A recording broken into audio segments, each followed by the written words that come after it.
Africans and African Americans. Today, we are dealing with the science of the Moors.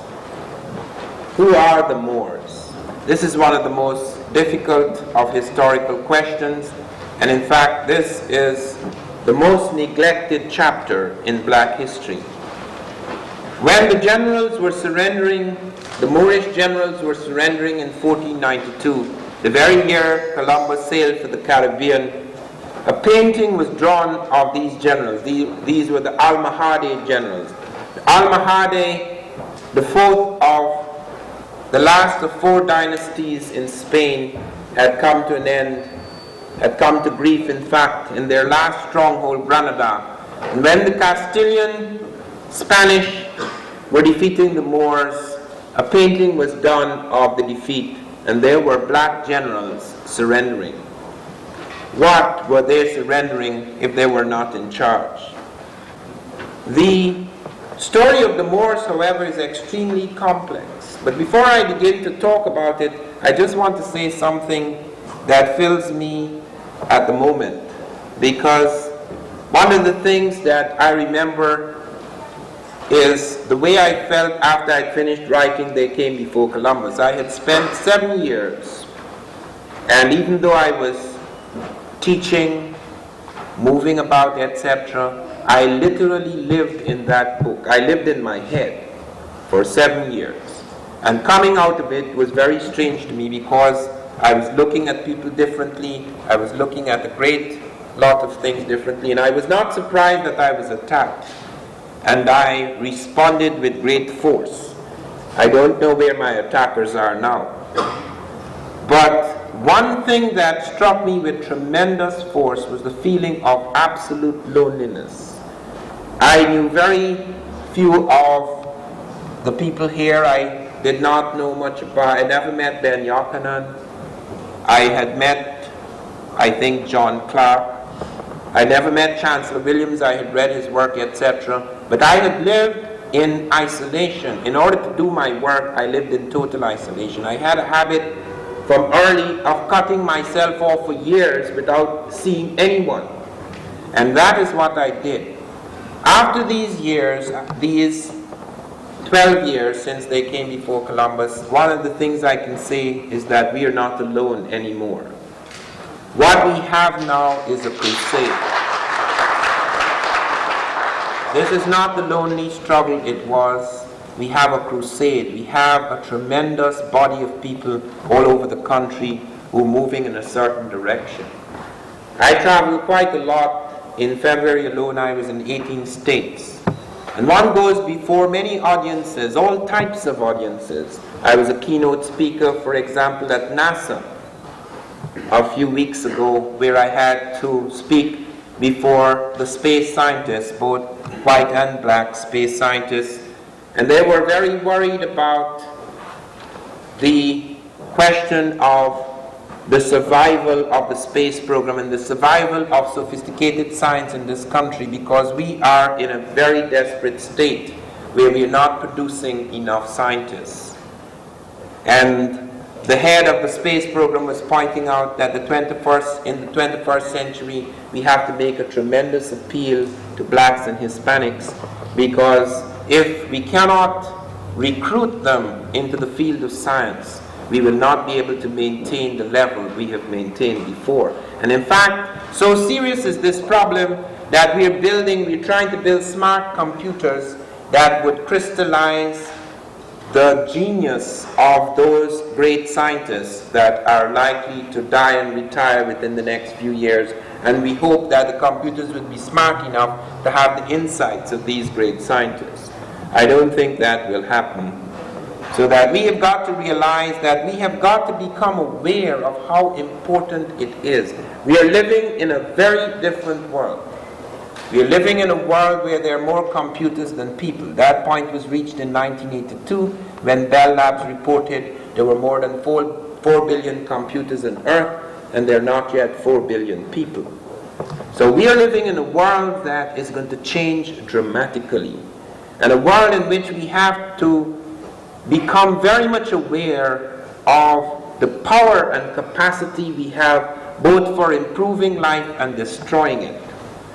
And at the moment, many people who are in charge of science, in spite of the fact that it advances the world, or really the great majority of the world, still becomes poorer and poorer.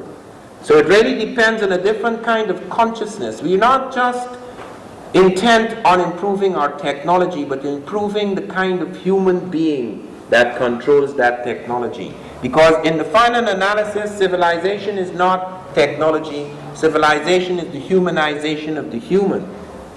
And if therefore as that technology advances, the human shrinks, then that technology will destroy the human. This, in fact, we saw very clearly in the war where the Germans were tops. They were the marvelous, great scientists. When I was being driven to speak at NASA, one of the NASA scientists was explaining to me that if they had not seized half of the German scientists, they would have no space program. The Russians seized half and the Americans seized half. So it was Hitler's scientists that made it possible for us to get into space so quickly. But what happened to the Germans? They were these marvelous people, advanced technologically, but they had become brutes, barbarians. So that we have to become aware of the fact that civilization has advanced and become more sophisticated with that technology.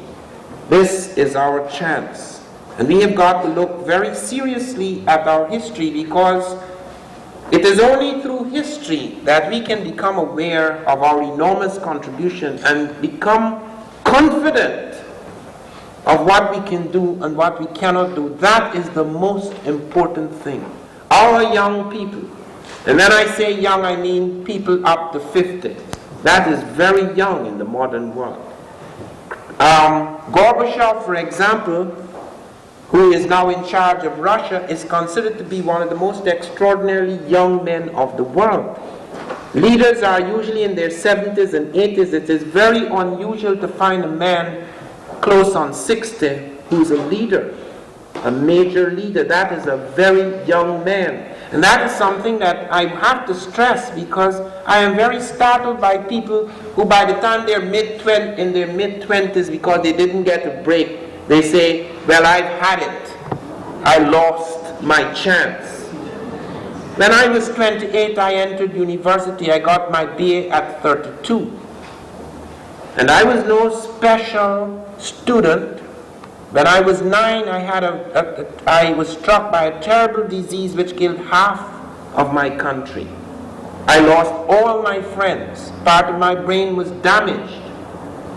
It didn't stop me, and it didn't make me think that, oh, I am lost, it's all over. I hear this over and over again. I even hear people going about talking about, hey, AIDS will kill all of us. That is pure nonsense, defeatist thinking, because Europe was struck by a disease worse than AIDS. It killed half the European population. And it was not like AIDS where it was restricted for a long time to a few people. Every morning when the Europeans woke up in certain parts of Europe, the way we collect garbage, they collected bodies. Everybody, every household was struck by that disease. So you have to understand that, and they did not have the science we have today where we could say, well, in 5 or 10 years we will find a cure. There was no cure. It had to live itself out. It had to destroy, practically wiped out the population of Europe. So we have got to realize that if we are going to go back into history, we have got to use it as a force, as a positive force. History is such a force. It is like a religious thing. You become aware of these shattered fragments and parts of ourselves so that you could make yourself whole again. You cannot make yourself whole again by brooding 100% of the time on the darkness of the world. We are the light of the world.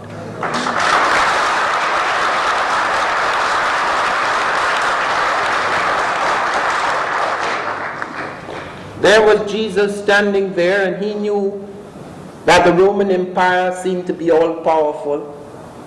He knew that he was no man of great political power. He controlled no government. He was not even a mayor. He was not in any university. What did he have? Where did his strength lie? It lay in some great spiritual force, which in fact was to turn the world upside down. The very Romans who were in charge of the world, they were the people who were to become the first major European force that was to become subverted by Christianity. Do you know what they felt as they sat there and they looked out at these Christians, these ridiculous people who believed in life after death and things like that, and they looked at them and they saw them going to the lion, some of them with smiles on their faces. Do you know what it is to have all the power in the world and sit there shaking, and to see men strong enough to face lions? Then you become aware of an enormous power on earth, a tremendous moral force. That moral force fades in and fails in people when they lose a sense of their worth. And they lose a sense of their worth when they begin to crucify their imagination. They begin to destroy something inside of them by constantly brooding on the worst aspects. You must be aware of the terror of your world. No doubt about that. You cannot go about in a dream. But the terror of the world is what should give you strength. That is the test of faith, the test of force. It is not something that is supposed to defeat you. It is something that is supposed to push you into a new life, a new situation. Everything that you possess, all the imagination and energy and faith must be brought to bear when you face that darkness. It is not intended for the human to succumb in darkness. It is intended for the human to rise and transcend over darkness. That is the meaning of the resurrection and the life. If we did not do that, if the black had not done that, the black would have disappeared, because no attempt to destroy a race has been so continuous, so systematic, so extraordinary, and yet that race survives.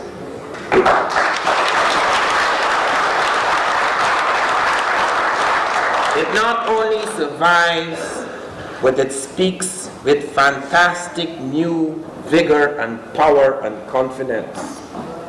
We are involved in a restructuring of history. Even those who are powerful in their academies find they're being subverted. I speak now more and more to professors who 10 years ago would have torn me to pieces. Now they sit quietly, trembling, knowing that these ideas are like viruses, that you cannot contain them anymore, and they're here, unlike AIDS, there is no vaccine.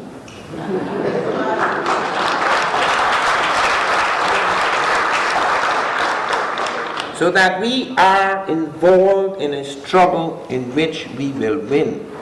And one of the struggles is to make us aware of the fantastic capacity and potential that lay in our world. The Moish story is one of the most hopeful stories on earth. Who are these Moors? The word Moor comes from moros, which means dark, which the Greeks used, and then the Romans made it Mores, and then some people say it also came from Meroe. Moor came from Meroe. When Shakespeare uses it, he means black. Whether it is Othello or whether it is the figure in Titus Andronicus, he sees the Moor as black. Now, not all the Moors were black.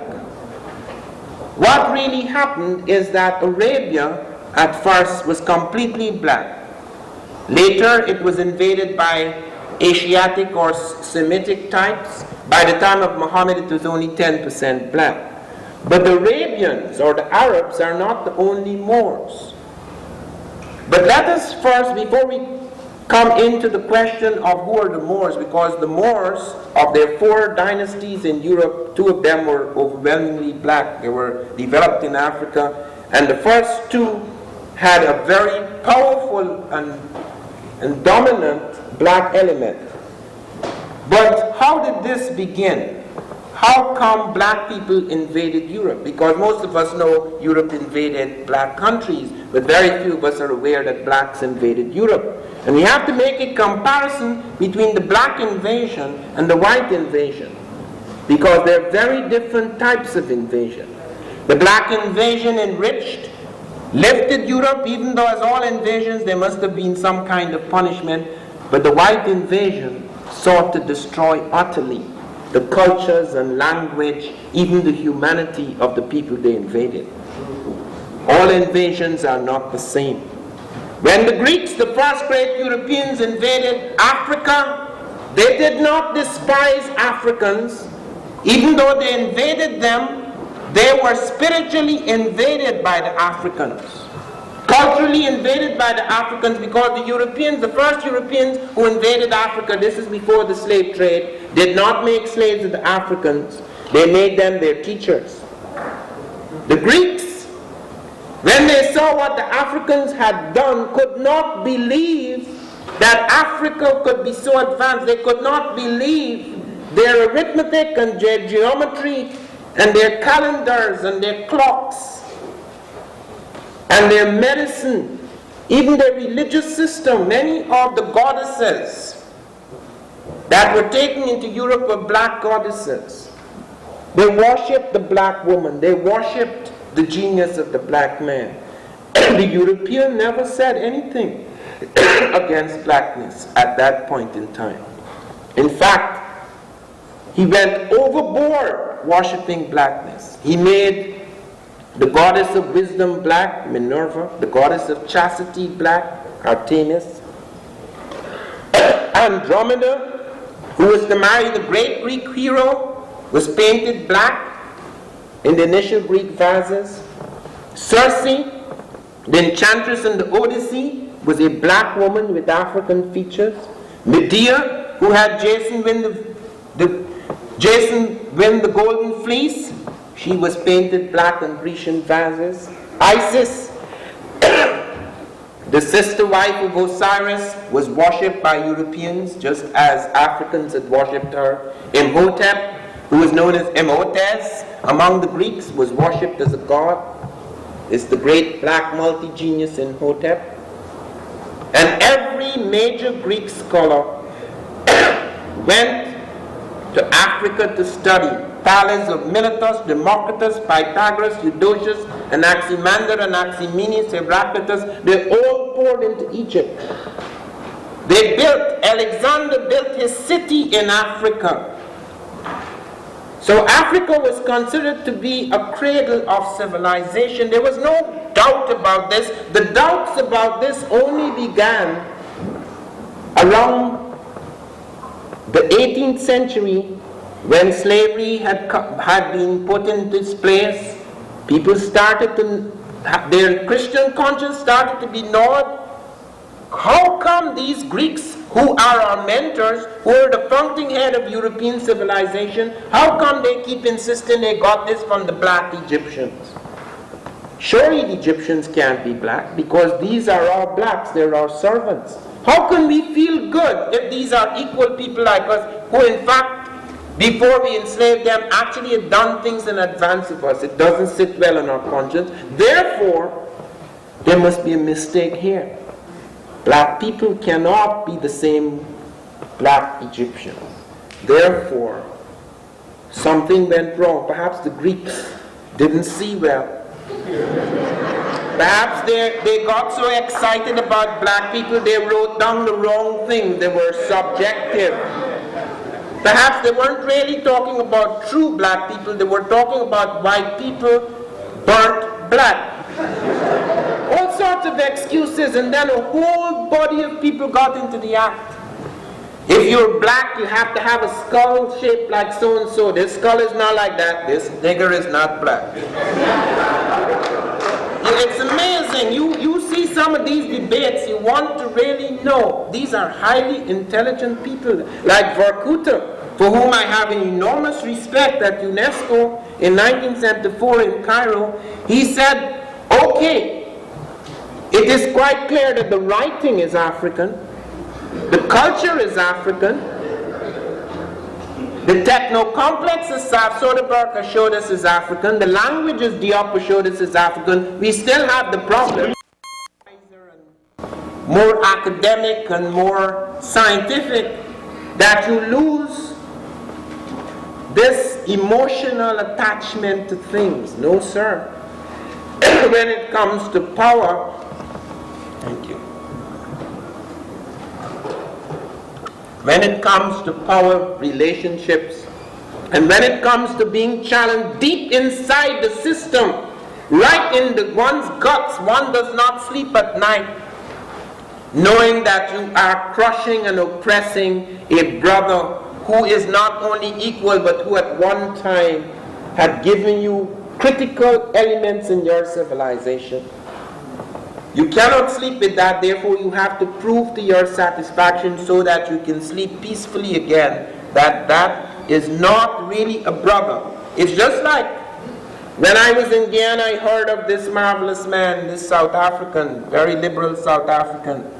Strange how I forget these names of these hypocrites. What is Schweitzer? Yes. He said, the Negro is my brother, but he's my younger brother by several centuries. What a beautiful phrase.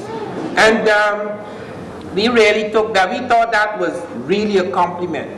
At least even though we were his younger brother by several, we were still his brother. So we felt we had joined the human family again. That is the horror of it. And we find when we go through Spanish history, no major Spanish scholar will allow you to talk about the Moors for more than half an hour. They get angrier and angrier. That is one aspect of European history that is swept under the carpet. They would not talk about that because that haunted the generation after generation. The Spanish, the Sicilians, the Portuguese, it haunted them for centuries because the Moors did not just go in and come out. The Moors went in 711 AD. They were not totally defeated until 1492. The Moorish occupation of Europe was longer than the European slave trade, but it was not a slave trade like the European. When the Moors entered Europe, they did not destroy its culture. They did not stop the people from speaking their language. They did not put them in chains. They did not take them out of schools. They did not rid them of their sense of humanity. They did not rid them of a sense of equality. So do not compare the Moorish conquest with the European conquest of Africa. Because it's a one thing to invade, as I told you, when the Greeks invaded Egypt, it was a different type of invasion. They took it over, yes, and for a while they controlled it, but they didn't seek to destroy its culture. They fed on it. They were enriched by it. And we will see the story of the Moors as an enrichment of Europe. Europe, because of the Black Death, and the things that went before that and after that, had fallen into a dark age. Greece and Rome, the glory of Greece and Rome had faded. And when the Africans and Arabs attacked Europe in 711 AD, Europe had two universities. The Muslims, the Muslim Moors, the Islamic Moors, introduced 17 universities in Europe. 17. Europe had two. Europe was 99% illiterate. 99% illiterate. Even some of the medieval European kings and queens did not write or read. But who were the Moors? How did this all start? It started in a sense with Muhammad. Therefore we have to say something about him. Who is he? Muhammad, like Jesus, was a very extraordinary man. He transcended the race or sect in which he was born. He developed a universal religion. First of all, he accepted Jesus. Jesus, by the way, is part of the pantheon of prophets in Islam. They did not reject Jesus. Muhammad saw Jesus as a great prophet. He only saw himself as the last of the prophets. Muhammad also encouraged commerce that attracted the townspeople. Muhammad insisted on equality and brotherhood among all men. He made a black man his right-hand man, Bilal. And he actually talked to the fair-skinned Arabs, because they were both dark-skinned and fair-skinned Arabians, that they should not treat their darker brethren with contempt. He insisted on racial equality, and he established that in his own life by making Bilal his black right-hand man. Muhammad also insisted on conquest, that we should go out into the world and conquer it, not destroy the people, but teach them a new life, bring them that religion. He also did not seek to destroy the indigenous cultures, where he saw an indigenous culture where the Muslims entered and they saw indigenous culture. Even though they would bring their ideas, they did not completely seek to swing it around. For example, where in Walata, for example, one of the African places where Ibn Battuta visited, he went in and found that even though the Africans call themselves Muslims and they observed the festival days and various things, they still kept up their own cultural observances side by side. It's very important to note that, because many people wonder, why did Islam become so powerful? Because Islam has more converts than Christianity. It's hard to believe that, but it is true. And at that time in the world, Muhammad was just as unfortunate as Jesus. He was born among very bigoted little people, narrow-minded people. Now, I'm not saying anything against the Arabs or the Jews. People are people. People are usually narrow-minded and bigoted until a great leader arises among them and transforms them. Muhammad, in fact, nearly lost his life, because the little warring Arab tribes did not fully understand the nature of his mission, and some of them tried to kill him. Where did he flee? Into Ethiopia. And there, the beginning of the years in Islamic time begin, 622 AD, the time of the flight known as the Hijra. Now, the birth of Muhammad was around 571 AD, the flight was around 622, and he died in 632 AD. After he died, a fight broke out among the Muslims, because the Sunnis and the Shiites, there was a quarrel about hereditary succession and succession by merit, etc. And as a result of that, they split. That split has haunted the Muslim world up to this day. The Sunnis and the Shiites. And you will see how, in fact, it was to affect the Moorish occupation. Now the Arabians then charged down into various parts of the world. Now what was Africa at that time? Africa, the Moorish, most of the Moors, the Arabians came down into parts of Africa and started to try to turn people into Muslims. Some Africans resisted, some of them accepted Islam, some of them, the kings would make lip service to Islam, but they would not allow Islam to affect the common people. Whatever form it took in various parts of Africa, a fusion occurred between the black Moors, the Garamantes of the Sahara, who became very powerful. In fact, the Romans found they could not defeat them. They had chariots and the javelin throwers, etc. They became a very powerful, sophisticated people, at first farming and then building cities, etc. Those were largely the black Moors.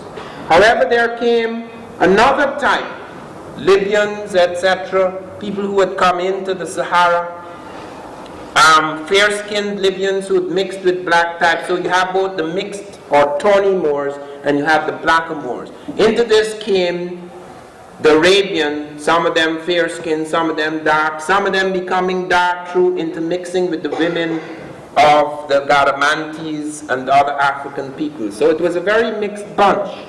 But when they attacked Spain in 711 AD, out of 7,000 troops, 6,000 were black Africans.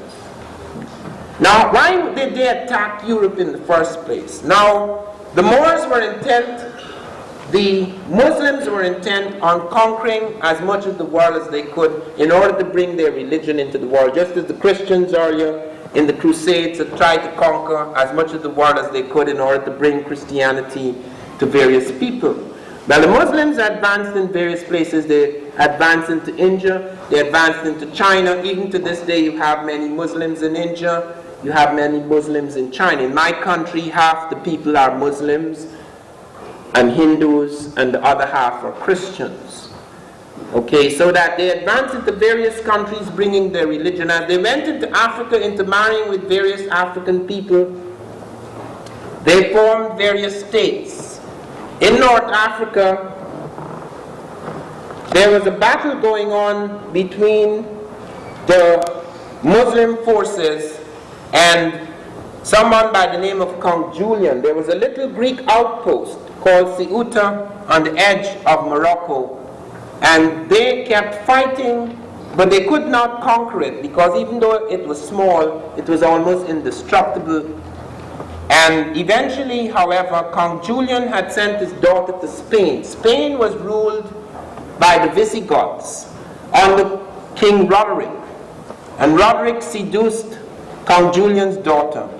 Count Julian got very upset about it and decided to join with the Africans and the Arabs, gave them ships and showed them how to get across at a vulnerable point. The first man to enter Spain, though he did not attack, was Tarif. That's how we get the term Tarif.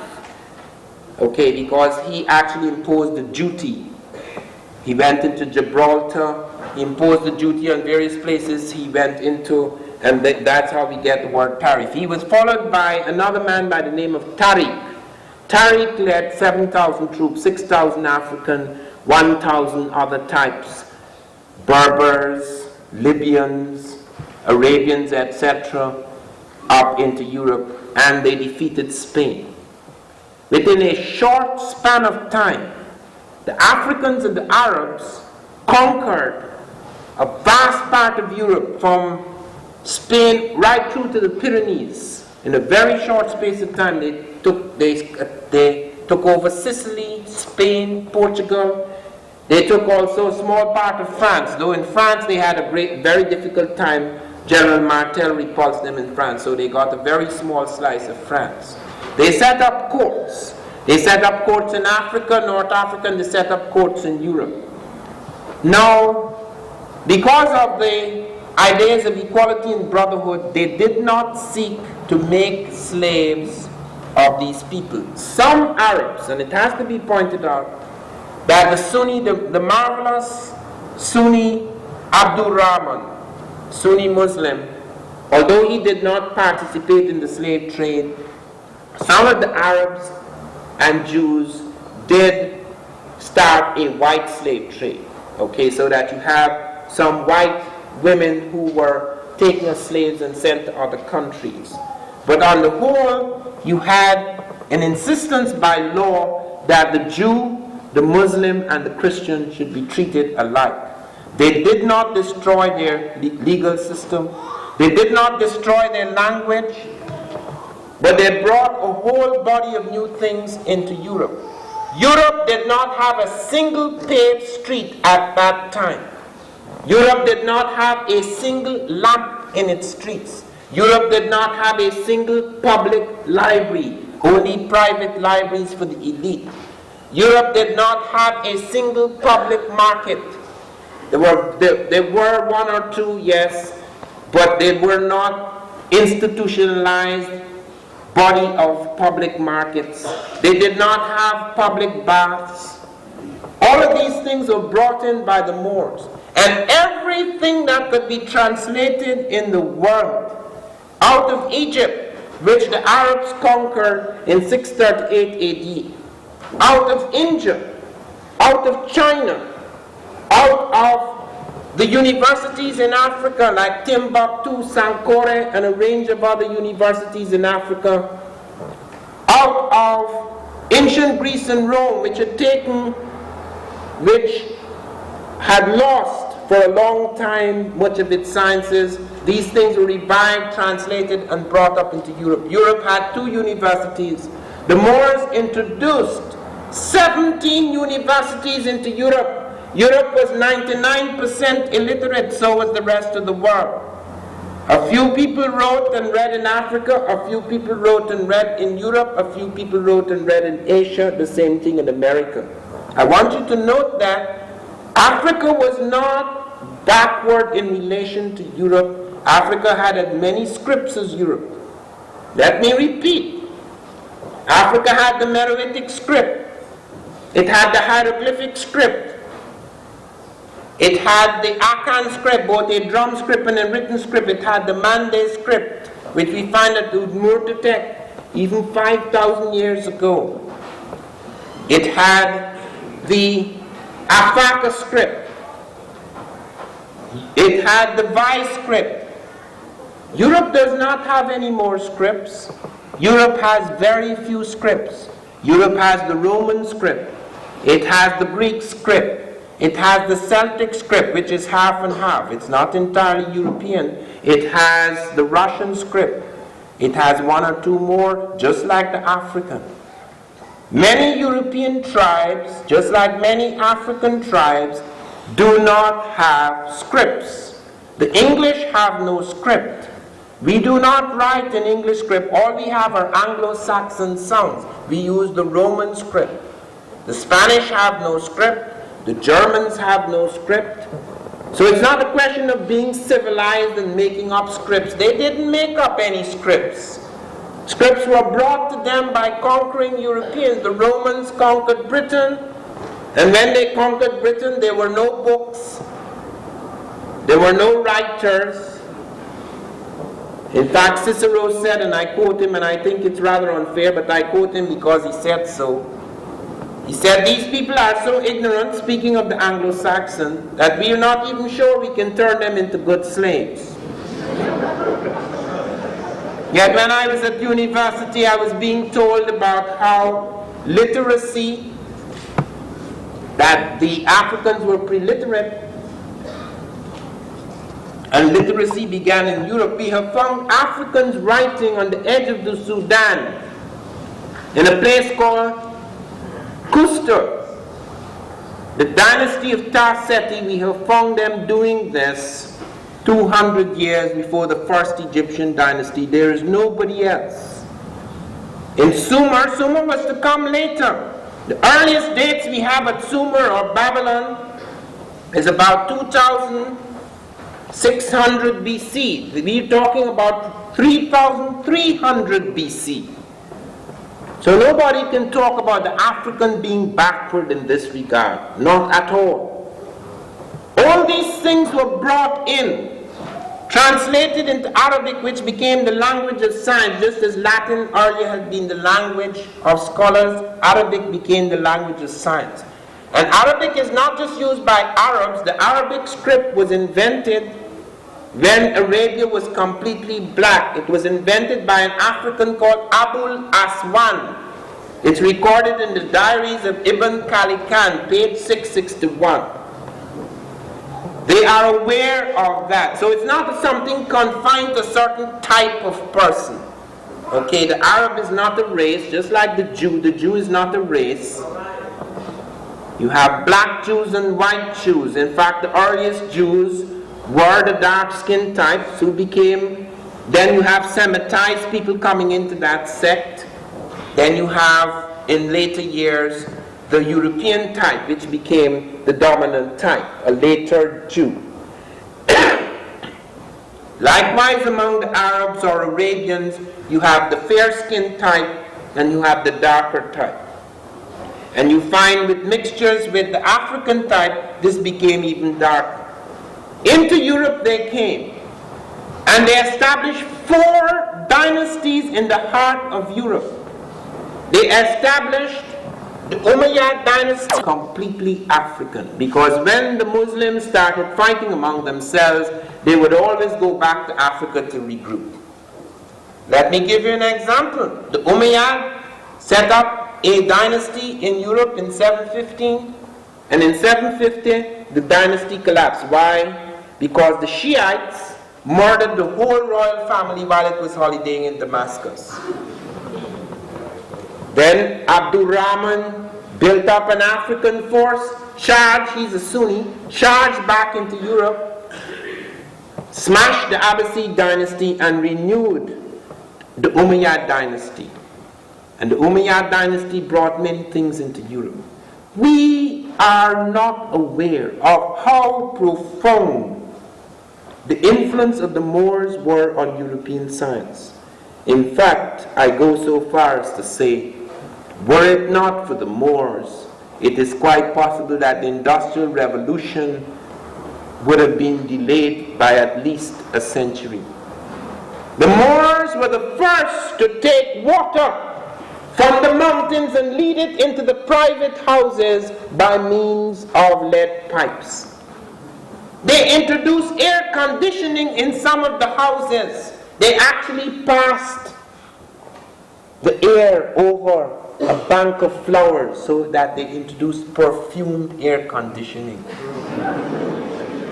They were the first to introduce hot and cold water in the houses. They introduced windmills. Nobody had produced windmills knowing that the wind could become a source of power. They introduced mills, paper mills. They introduced the cotton industry into Europe. They introduced the rice industry. They wrote marvelous books on agriculture.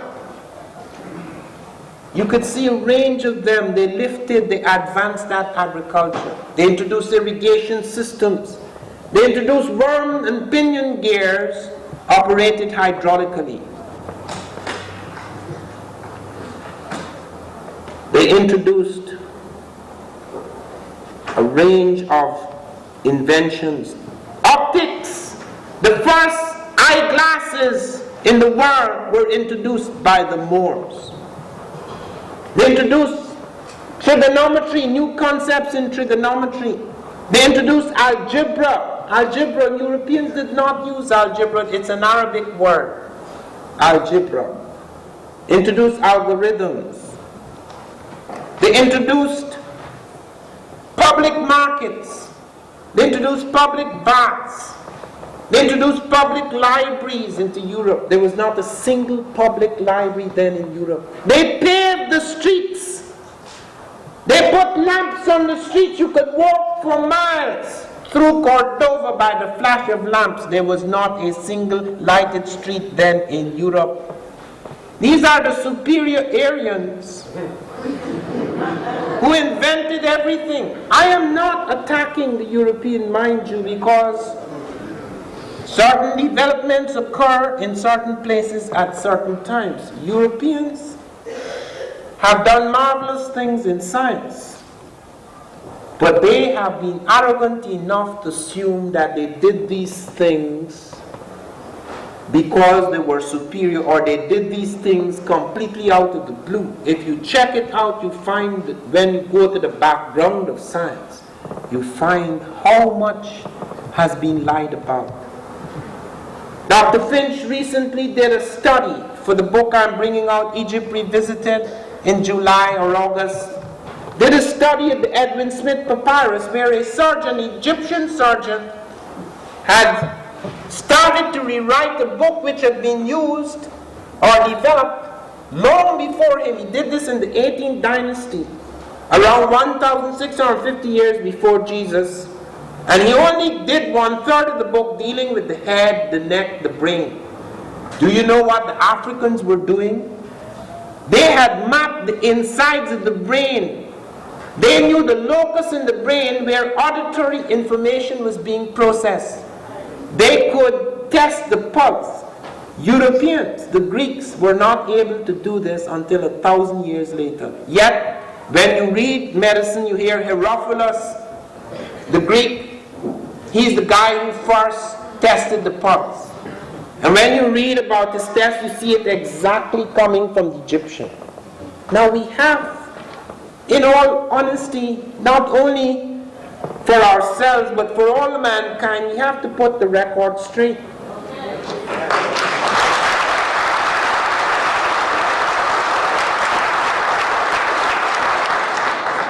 Because that is the foundation of these myths of superiority. If we do not put them straight, the black will always think he did nothing. I've heard them. I heard my brother say we have to start from scratch, let us face it. And we will always have this arrogance and contempt springing from people who have no ground for arrogance and contempt. What we are here to do is not to prove blacks are superior. There are no superior peoples. We are here to establish that equality is no fantasy. It's no liberal cliche or sentiment. It is rooted in hard historical realities.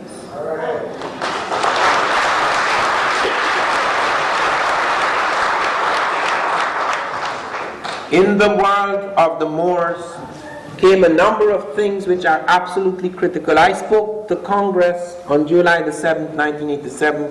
I had been called there because a Congressional Overseas Committee was looking into the workings of the Christopher Columbus Quincentenary Commission.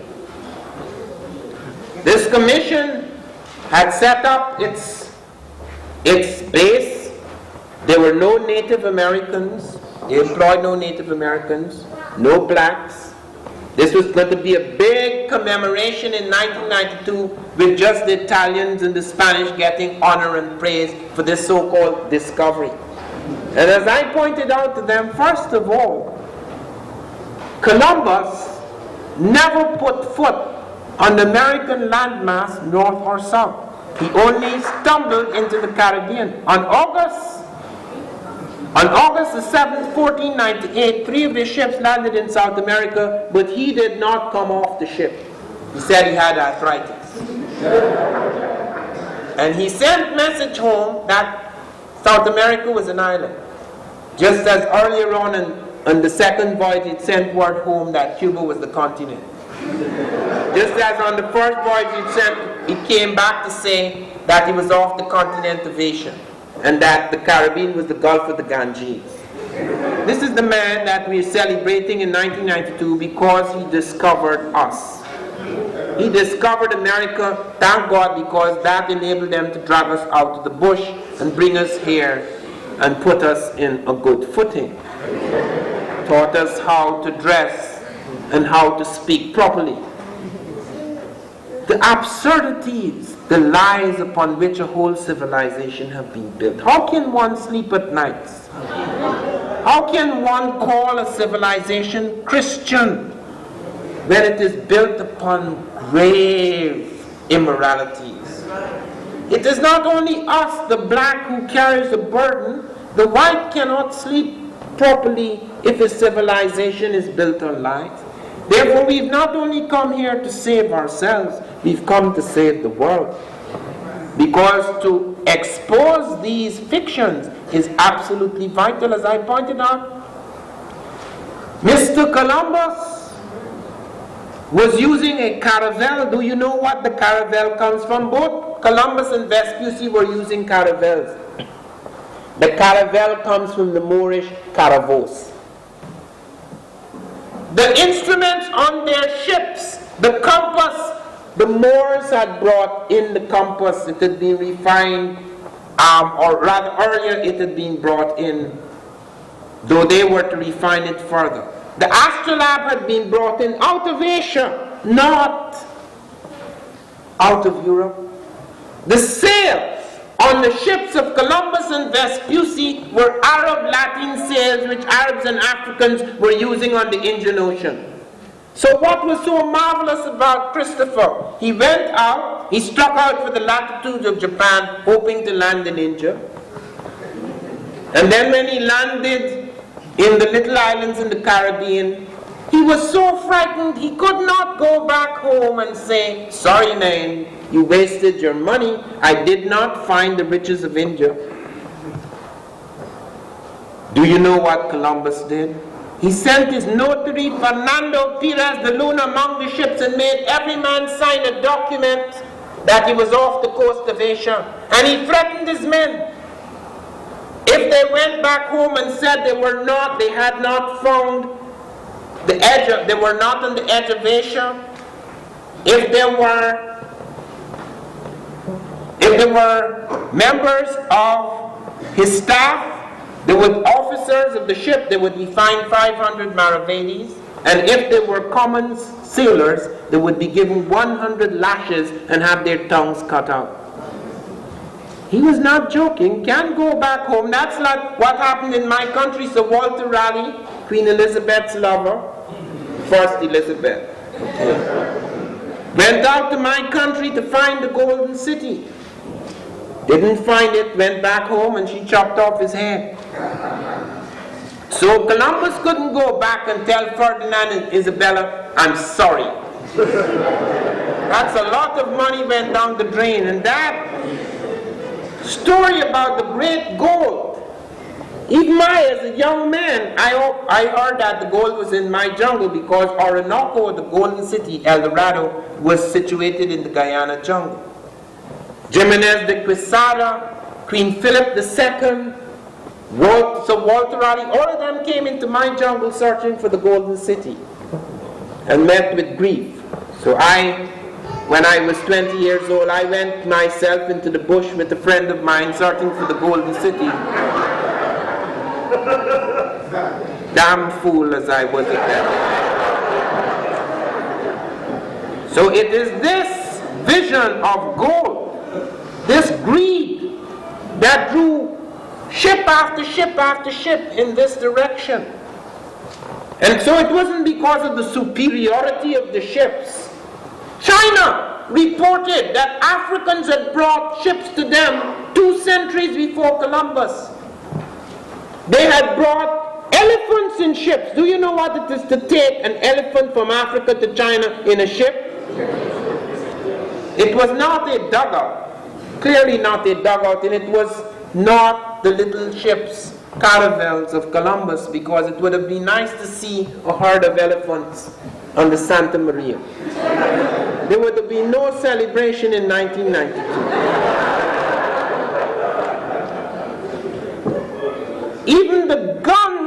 Even the gun is not European. The first evidence we have of the fire stick, as it is called, is the Moor using the gun in India as the Muslims attacked India. The Europeans took it. They didn't have gunpowder technology, which had been brought out of China by the Moors. Europeans took it, and it became the weapon of great devastation. And look at their number system. The Europeans did not have ciphers. They had numbers, but they did not have ciphers, which are symbols for numbers, which are critical in the development of mathematics. Because to reach a certain height in mathematics, you cannot have a cumbersome letter system. Look at the Romans, who were in advance of the Greeks. How do they count? 1 is 1, 2 is 1, 1. There's no 2. It's 1, 1. 3 is 1, 1, 1. 4 is 1 V. Then 5 is the V. Then 6 is V1. 7 V1, 1. 8 V1, 1, 1. It's all over again. Letters. They did not have ciphers. We owe the ciphers we have today to the Moors. The Moors took it out of India. We do not know how it got into India. When I was speaking at Princeton 2 years ago, I pointed out that several mathematicians had told me that these were Hindu ciphers which the Moors took out of India. And I presented that. A scholar who had studied the Hindu number system said he only found 3 of these shapes among the Hindus, so some of the other shapes must have come from somewhere else. About a year later, a gentleman, a mathematician from Philadelphia, black mathematician, discovered in a book called Mathematical Recreations by Fred Schur a picture of figures, symbols on the step pyramid of Saqqara, where there were dancers and there were people, snakes, forming these exact numbers, these symbols, 1, 0, 1, 2, 3, 4, 5, 6, 7, 8, 9 in Egypt. Now we don't know if it's a fraud. Okay, so I cannot say that it developed in Egypt, but the strange thing is that where they said it developed, we've only found 3 symbols resembling that, so we still don't know, but we know it didn't happen in Europe. Fibonacci in 1202 traveled to India, where he said he saw some of these symbols. But when he tried to introduce some of them into Europe as symbols that could be used, decimal numbers, the Europeans would have none of it. The church was in charge, and the church was superstitious, and the church said numbers are works of the devil. So that it was not used until the Moors introduced it into the commercial circles from wherever it came.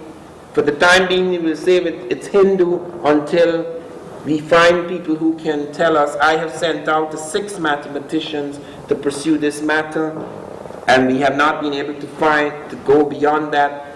But until we can find otherwise, it is clear that it was brought in by the Moors, and whether it originated in India or not, it was brought for certain out of India by the Moors. Now, that was not all. Every major thing, every point of excellence in the world at that time, industrial excellence, was where the Moors were.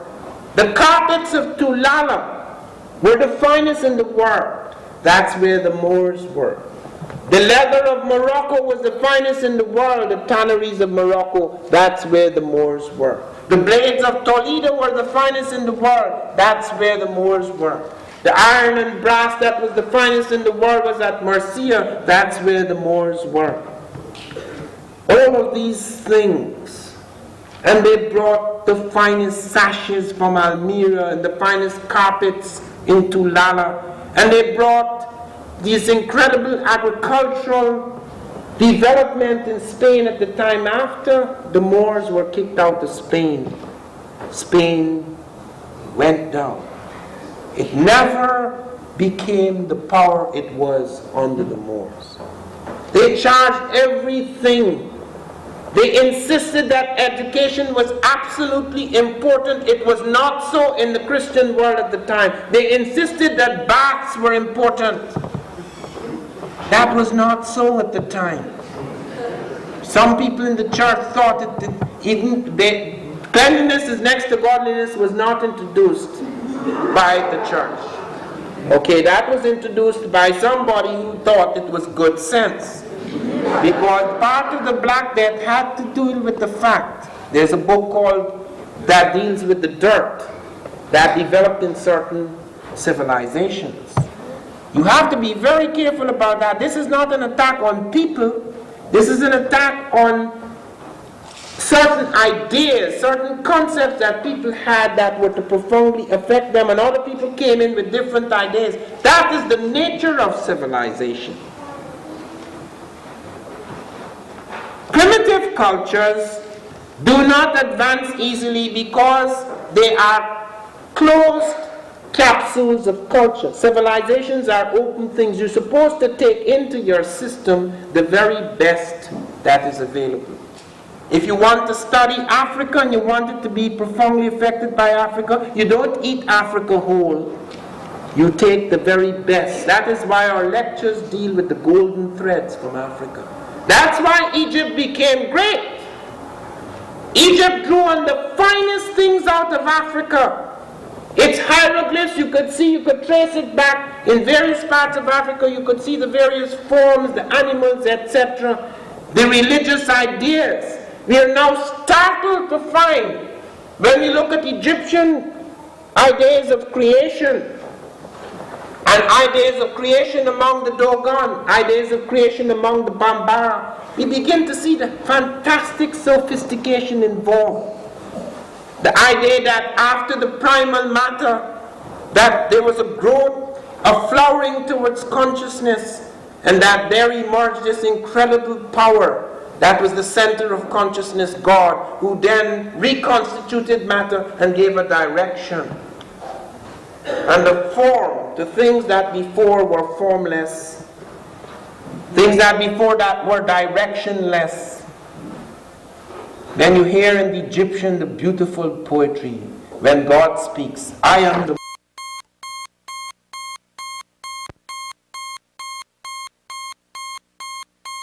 settlements. They were the first to domesticate cattle. So there is no backwardness in the African. The tragedy is that we have become so colonized in our imagination. Here is where the colonies are.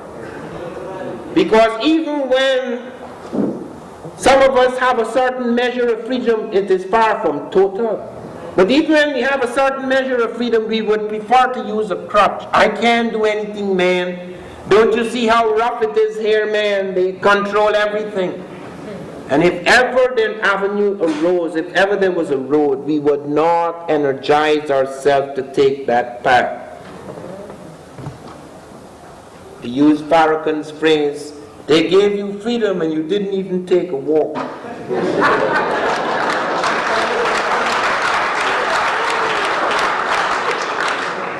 So we have got to use this as power.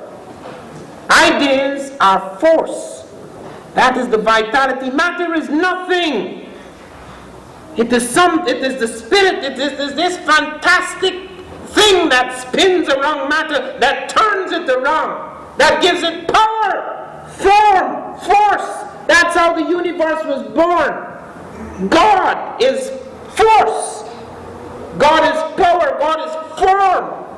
God takes that primal matter and reconstitutes it. That's what we do as men, as women. That is what you do in life. You have this thing here, and you do with it what can give direction and beauty and form and morality.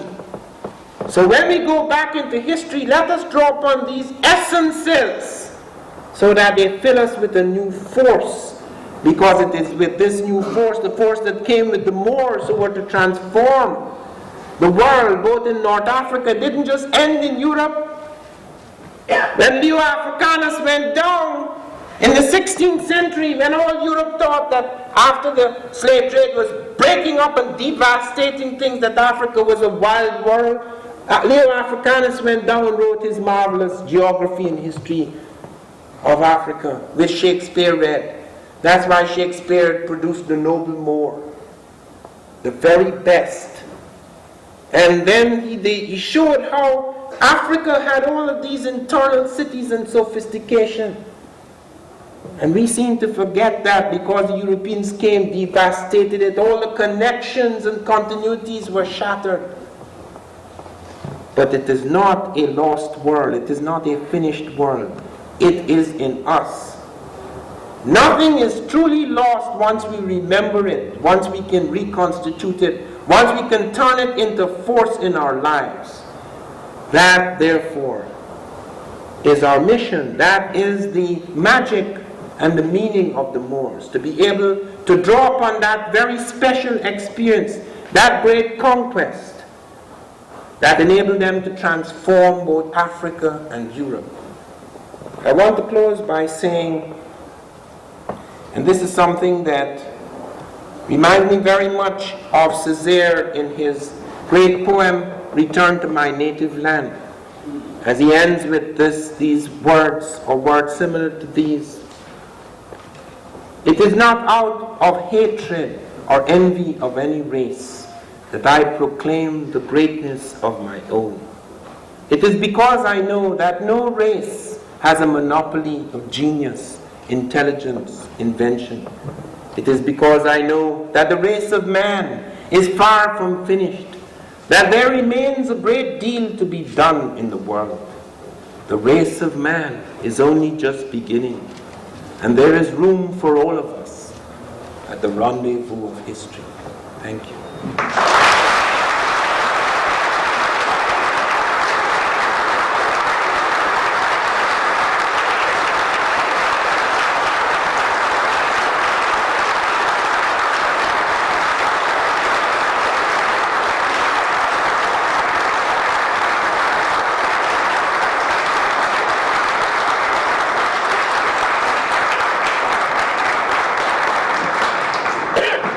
Just 10 minutes for questions.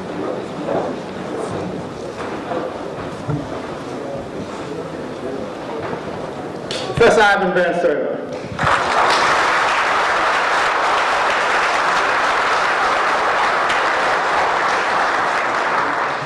Professor Van Sertima has agreed to at least 10 minutes of question and answers. We're going to ask you, please. Battling around the coast of the Amazon River, and they were cutting long children, Latin children, so I wanted to believe that. We do not know that those are the Egyptians, okay? What I pointed out is that they found a map in Egypt, in Cairo, okay, that indicates that this map shows the correct latitudinal, longitudinal coordinates between the African Atlantic coast and the South American Atlantic coast, and that it shows the Trata River in Colombia plotted for 300 miles, and it shows a part of the Amazon plotted. Now this could either have been done in Egyptian times because there were masters of latitude and longitude, but it could also have been done in Moorish times because the Arabs had attacked Egypt and taken it over in 638 AD. One of the things I forgot to mention in my lecture, that some of the Moorish science is Egyptian science because they inherited Egyptian science. The Arab is not an Egyptian. Okay, he now occupies Egypt. Okay, just as the European is not an American, he's a later American. The Arab later occupies Egypt, but they drew on that science so that some of the latitudinal, longitudinal coordinate knowledge could have entered Moorish science, so that when they were became very powerful in Europe and in Africa, you could have also had visits. So that map could be later than the map that involved the Olmec thing, where you have the Egypto-Nubian complex. So at the moment we do not know whether it belongs to the early Egyptian or the later Moorish. Yes, go ahead. I was listening to Mark Arnold's show the other night, and the racist statement was made that he was telling the black feel that, so your African chief sold you all into slavery, and you left it like that. Could you respond to that? Yes, there's something known as the domino effect. When the advance of European peoples in Africa reached a certain point, some people, in order to save themselves, allowed other people to be captured. Okay, the question about selling into slavery, I do not know details about that, but I do know that this has happened in Europe too. For example, when Hannibal was moving his army across the Alps towards Europe, towards Rome, Europeans attacked him. But when he was on the doors of Rome, Europeans turned against their own Europeans because they knew that Rome was the enemy, not the blacks. So they joined with the blacks to defeat the Romans. Okay, there are many complex elements involved in this.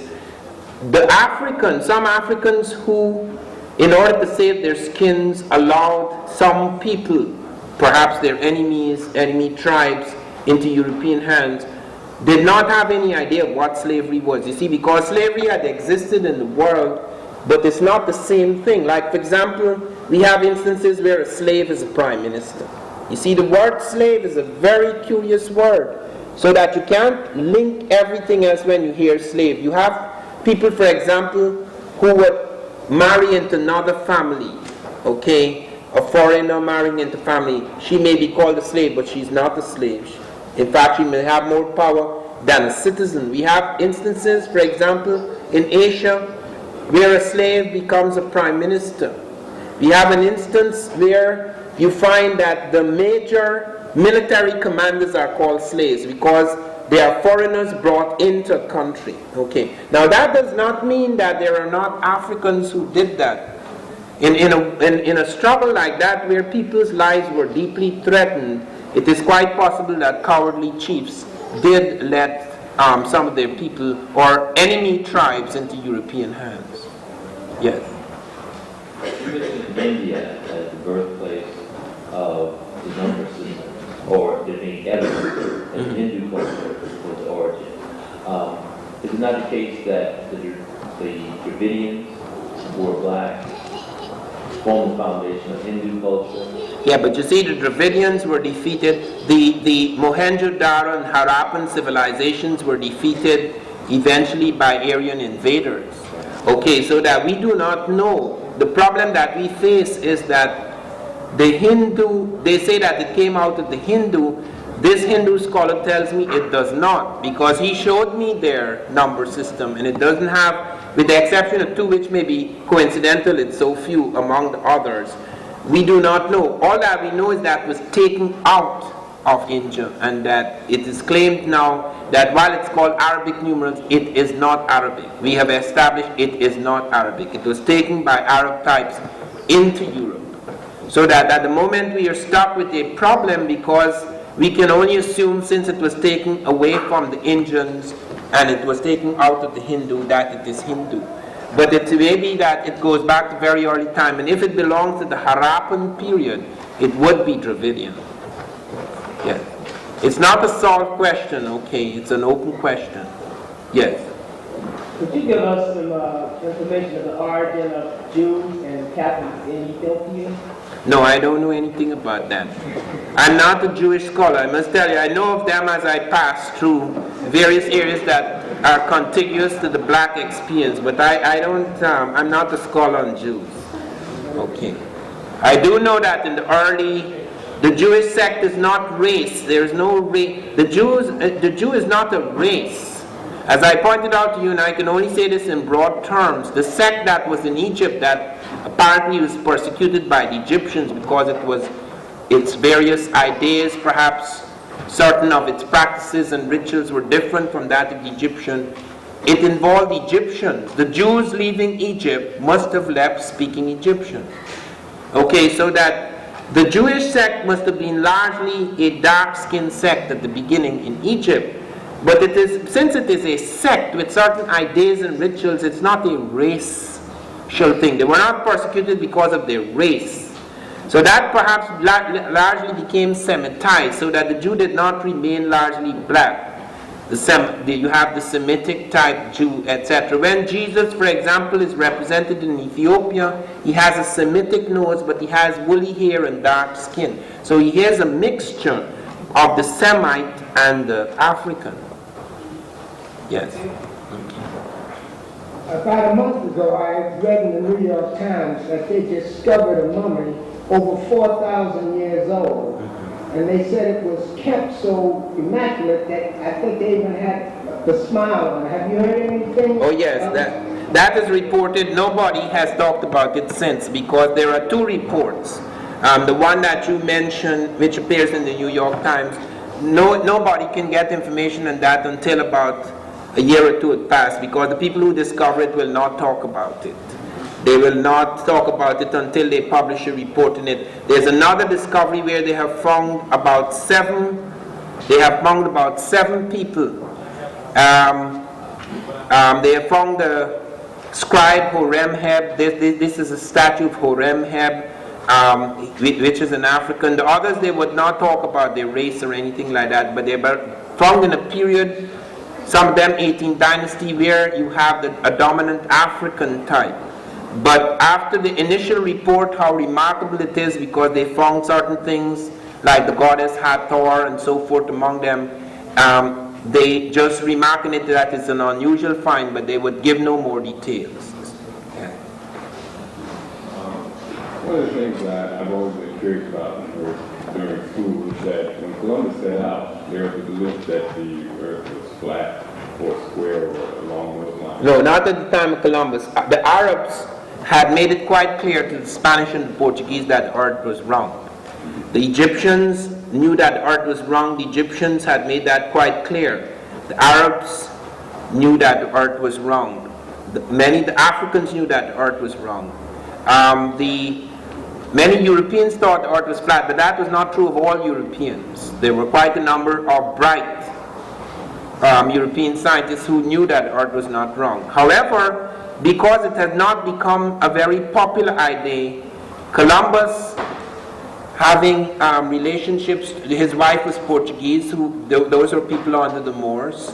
Okay, Columbus was very much aware of these things, and he persuaded the Spanish and the Portuguese that since the world was round, you could go far to the west and end up in the east, which was theoretically true, but you would need an airplane, not the Santa Maria. Okay.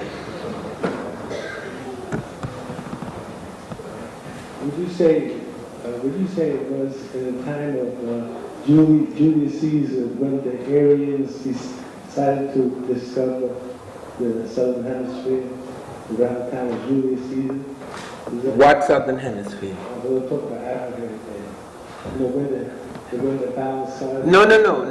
The Greeks, Europeans were aware of Africa for a long time. The Greeks entered Africa in force. They had entered trickles, but they entered in great force around 520 BC under Alexander. That was long before the Romans. The Romans only entered Egypt just before and after Christ. You had Julius Caesar was much later, that is centuries later than the Greeks. So the Greeks had entered Africa, and as I pointed out to you with great respect, this racist thing that has developed here is fairly recent. People have had all sorts of notions, like among Africans there are notions that red people are devils, but that's just a superstition, just like Europeans had a superstition about dark peoples, but that had nothing to do with race. It was just images in the mind. Racism as an institutionalized thing where you actually believe that you're dealing with a totally different thing, like a sub-animal or a non-human and so forth. That is a very recent thing. Very, very recent. Yes. When I say recent, I mean 500 years or so. That's very recent in history. Yes. Dr. Sertima, I'd like to start off by saying that I am a second generation listening to you. My father listened to you, and here it is, I'm a second generation. I hope you're around for many more. I have a two-parted question, sir. The first question is, did the cross that's behind you, did that originate from the Ankhs? And also, would you like to elaborate what you mentioned on WLID about the fiber optics that a black man invented? Well, you have the cross appearing in Africa long before it appears in the Christian thing. Of course, as you know, the concept of the Christ appears in Africa long before Jesus appears. So you have Christ figures before Jesus, the last and most powerful of the Christ figures. But you also have the cross, with different, like the tree of life is the cross. This appears very early in Egypt, it appears early in Africa. Okay, I don't know if it necessarily grew out of the thing you talk about, because you do have, in many parts of Africa, you have the cross. It's supposed to be an intersection between the living and the dead. So it does become the tree of life. At the crossroads, you have the God of the crossroads, for example, like Legbe, etc. So the cross appears very early. Yes. And the fiber optics. In Bell Labs, there have been several breakthroughs that have been made by black scientists. I mentioned Bill Northover, whose mathematics change our understanding of glass and enable us to stretch glass from 4 feet to 6 miles, producing glass fibers as thin as human hairs, through which messages coded in pulses of laser light could move as fast as the speed of light. And that you have also in that same lab another black scientist who is able to teach us took these glass fiber light guides onto the streets, and Cannon is his name, Thomas Cannon, he created all the tools that were used in the operation of laying them onto the streets. And another black scientist also at Bell Labs in New Jersey, Al Richardson, who took these glass fiber light guides onto the oceans and with the Bell cable ship, and was able to write the first guidebook to teach the world how to lay these glass fiber light guides on the ocean floor. Sir, roughly 3 weeks ago, you mentioned in WID that there were quite a few African Americans who contributed to making the bomb. Now, could you briefly discuss that? Yeah, I don't know their names. I was told by Dr. Lloyd, he's dead now, and he pointed out that I should not stress his work on the atomic bomb. First of all, it was secret, and secondly, he had no control over that one must remember other aspects of his work. He did mention there were 6 other scientists. There were 6 of them in all. 5 other black scientists who worked on the atomic bomb on the Einstein in New York, the Manhattan Project. He did not give me the names. The names are, however, in a thesis in some library. Somebody has pointed that out to me. But he did not give me the names of the black scientists who worked with him. He refused to discuss it in detail because he said it was secret. And I said, but Dr. Quarterman, how could it be secret after so many years? And he said, no, I am not going to talk about it. That is secret. But he was responsible for the building of our first nuclear facility at Oak Ridge. He's also responsible for what is known as the diamond window, which enables us to see certain things which we'd not normally be able to see with the human eye. He also was the first person to experiment with synthetic blood, but he said funds were withdrawn from him and he did not succeed in taking this to conclusion. The Japanese have since developed synthetic blood to be used in blood transfusions or changing the blood during operations. He's responsible for a great number of other things as well. But the question as to who these other people were, I do not know their names. So, in other words, you're saying it wouldn't be documented? It is documented. Somebody told me after lecture that they are aware of this, the document that names the black scientists.